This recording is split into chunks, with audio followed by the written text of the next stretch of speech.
Hello everyone, welcome to Quick Code Academy. Today in this video we are going to create bouncing ball effect like this one. So stay tuned. So here I've created one basic HTML file, and here I have one more file as animate.css. So within body we will create one container.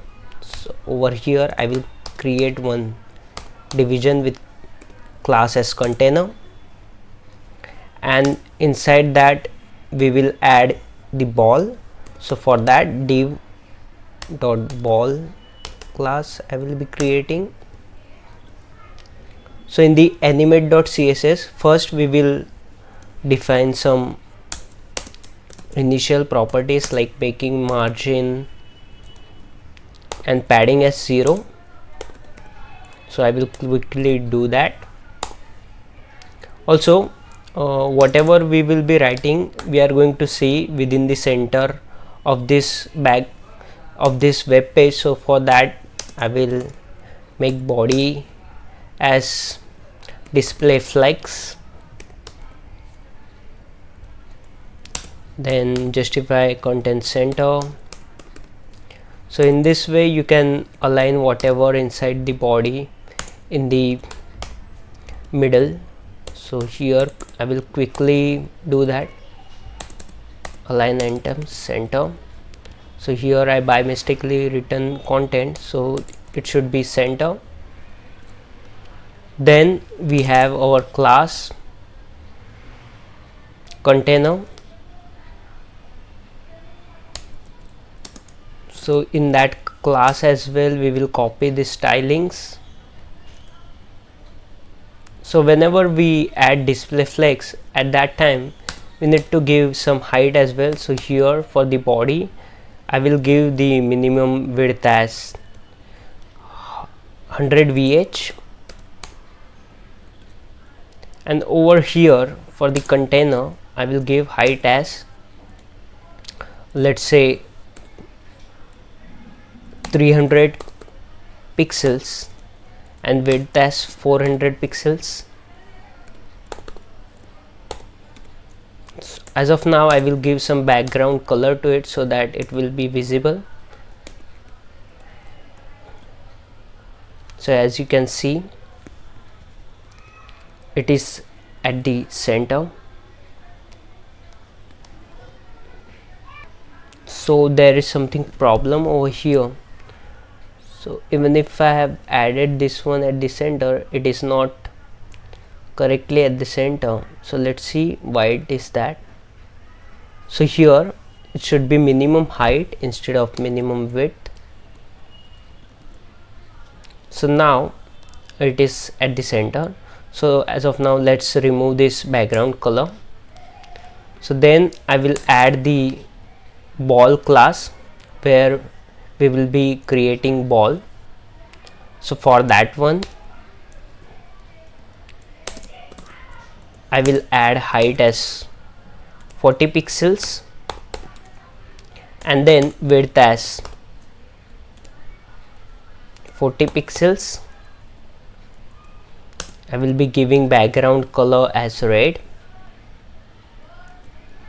so immediately it will be visible on the browser. So over here we have the square shape, so instead of this we will need the round. So for that one I will make border radius as 50%.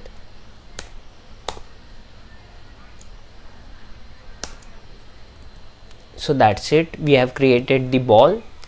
So now we will need to add animation so that it will look as if it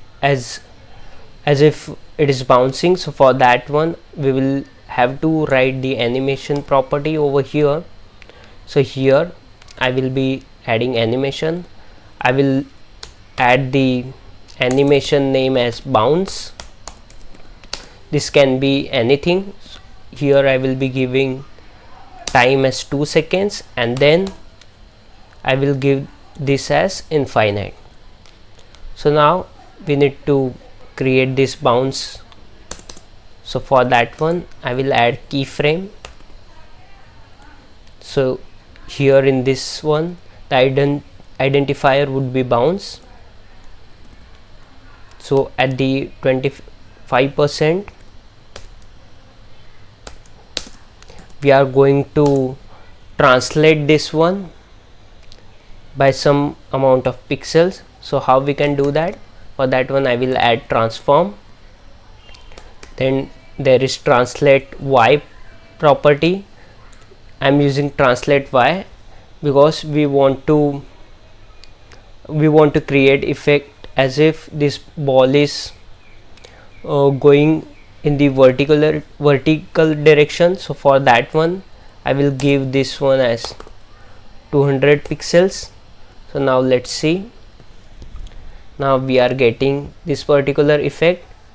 You can see, since I have mentioned this infinite, so it will, this animation work for infinite time. So now when it bounces, at that time we need to change some radius of this ball so that it will look more proper. So for that one what I will do, I will just, so instead of this let's write fancy border.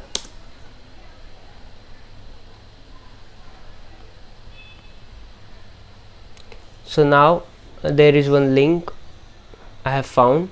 So over here we will adjust the border. So we will keep top part as it is, and here in this section we will change some borders.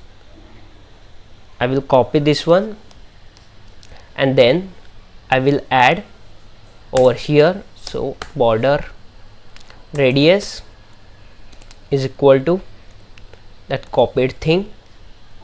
So now if I see, so here you can see whenever it is touching the ground, so at that time the border radius is changing.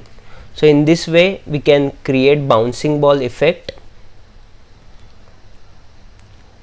So through this code we learn some of the concept like animation and then display flex properties as well. I hope you like this video, and make sure to subscribe to my channel for more videos like this. I will be explaining some cool concepts of CSS in very simple format. Thank you for watching this video.